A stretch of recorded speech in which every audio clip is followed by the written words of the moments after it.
ओम महागणाधिपत्ये नमः। ओम एम सरस्वती नमः। मेरे सभी मित्रों का एक बार फिर से वैदिक एस्ट्रोलॉजिकल नॉलेज कार्यक्रम में स्वागत है और मैं हूं वैदिक एस्ट्रोलॉजर मयंक शर्मा। मित्रों, जैसा कि आप जानते हैं, हम कुंडली के 12 भावों की चर्चा कर रहे थे और अभी तक 11 भावों की चर्चा हम कर चुके हैं। आपने देखा होगा किस प्रकार जीवन के अलग अलग पक्षों की, अलग अलग पहलुओं की जानकारी 11 भावों में छुपी हुई थी। उसी श्रृंखला में आज हम चर्चा करेंगे 12वें भाव की कुंडली में। परंतु उससे पूर्व, जैसा कि हम हमेशा करते आए हैं, एक परंपरा रही है कि हम शुरू में कुछ आध्यात्मिक चर्चा करते हैं। भारतीय दर्शन इतना विशाल है मित्रों, भारतीय सांस्कृतिक और आध्यात्मिक दर्शन इतना विशाल है कि उसमें आप जितनी गहराई से डुबकी लगाएंगे और जितनी गहराई में जाएंगे, आपको मोती मिलने की संभावना उतनी अधिक रहेगी। इस भारतीय आध्यात्मिक महासागर में असंख्य मोती हैं। जिस प्रकार किसी स्थान तक पहुंचने के अनेक मार्ग होते हैं, आप बाय प्लेन भी जा सकते हैं, बाय रोड भी जा सकते हैं, आप जल के द्वारा, थल के द्वारा, वायु के द्वारा, किसी भी मार्ग से आप यात्रा करके उस स्थान तक पहुंच सकते हैं। ठीक उसी प्रकार भारतीय आध्यात्मिक दर्शन में अनेक मार्ग बताए गए हैं जिससे आप आत्म तत्व की अनुभूति कर सकते हैं, ईश्वर की प्राप्ति कर सकते हैं। परंतु भारतीय सनातन सांस्कृतिक और आध्यात्मिक परंपरा में मुख्य जो सिद्धांत हैं वो दो हैं मित्रों। वो है द्वैत सिद्धांत और अद्वैत सिद्धांत।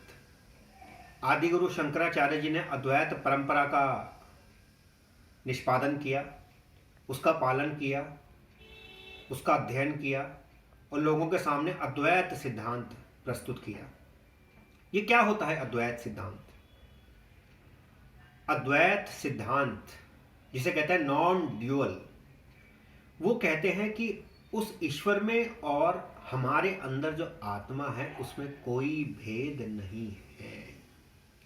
ईश्वर ऊर्जा स्वरूप है, हमारे अंदर भी एक चेतना है, एक ऊर्जा है और हम उसी परम ऊर्जा का हम अंग हैं।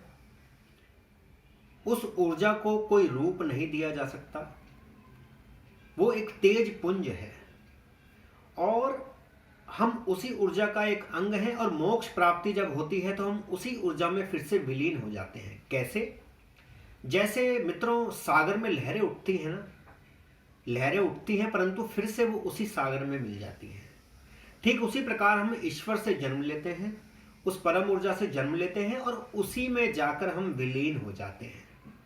अद्वैत सिद्धांत ये कहता है, मैं ही वो परब्रह्म हूं, मैं ही वो सत्य चित्त आनंद हूं और मैं ही वो परम ऊर्जा हूं, अहम ब्रह्मा अस्मि।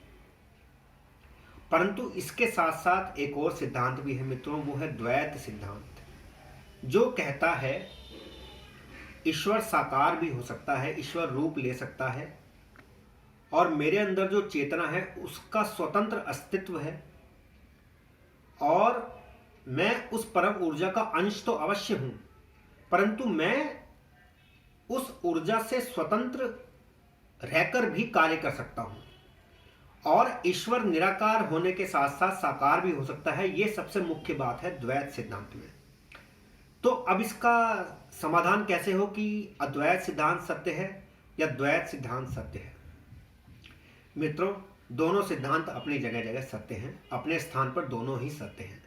और भगवान कृष्ण ने गीता में स्पष्ट लिखा है कि ईश्वर निराकार भी है, ईश्वर साकार भी है और जो मुझ ईश्वर को साकार रूप में अर्थात मूर्ति रूप में, किसी भी रूप में, फिजिकल फॉर्म में, साकार रूप में मेरा स्मरण करते हैं, मैं उन पर बहुत प्रसन्न रहता हूं। अब बात आती है मेरे व्यक्तिगत अनुभव की। तो मित्रों, मेरा व्यक्तिगत अनुभव यह कहता है कि ईश्वर साकार भी है पूर्ण रूप से और निराकार भी है। वो भक्तों की इच्छा के अनुसार कोई भी रूप ग्रहण करके हमारे समक्ष आ सकता है। कैसे? जिस प्रकार मिट्टी से अनेक आकार बनाए जा सकते हैं मित्रों, मिट्टी भी सत्य है और मिट्टी से बने वो सारे आकार भी सत्य हैं। जल बादल का रूप ले लेता है, वही बादल से हिमपात भी होता है, बर्फ गिरती है, हिम गिरती है। वो जल भी सत्य है, वो बादल भी सत्य है, वो हिमपात जो हुआ है वो बर्फ भी सत्य है, और उस बर्फ का पुनः जल में मिल जाना ये भी सत्य है। और यही प्रक्रिया हमारे आध्यात्मिक जगत में घटित हो रही है।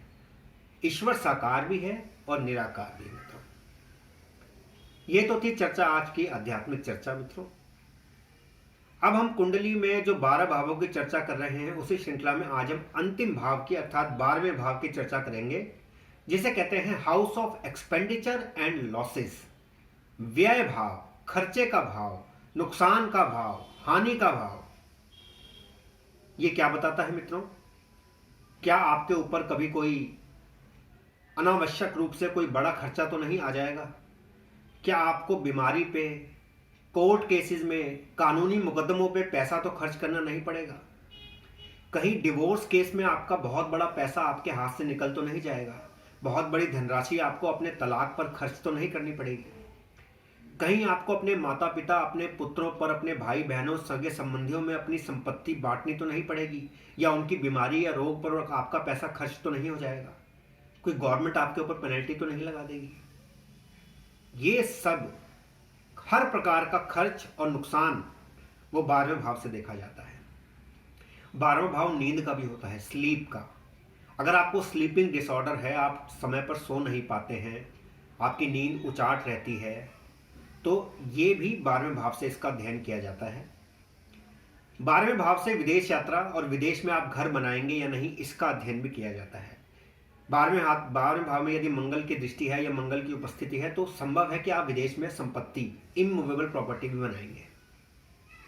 12वां भाव आपके बड़े भाई की संपत्ति का भी है। कहीं ऐसा तो नहीं कि आपको अपने बड़े भाई से कोई संपत्ति लाभ होना हो, संपत्ति का कोई, आपको संपत्ति की प्राप्ति होनी हो बड़े भाई से या बड़ी बहन से, ये भी 12वें भाव से देखा जाता है। और 12वें भाव से क्या क्या देख सकते हैं हम मित्रों? क्या आपके पिता के छोटे भाई बहन हैं या नहीं, आपके पिता के कितने छोटे भाई बहन हैं, इन सब का ज्ञान भी हमें 12वें भाव से प्राप्त होता है मित्रों। 12वां भाव मोक्ष का भी है।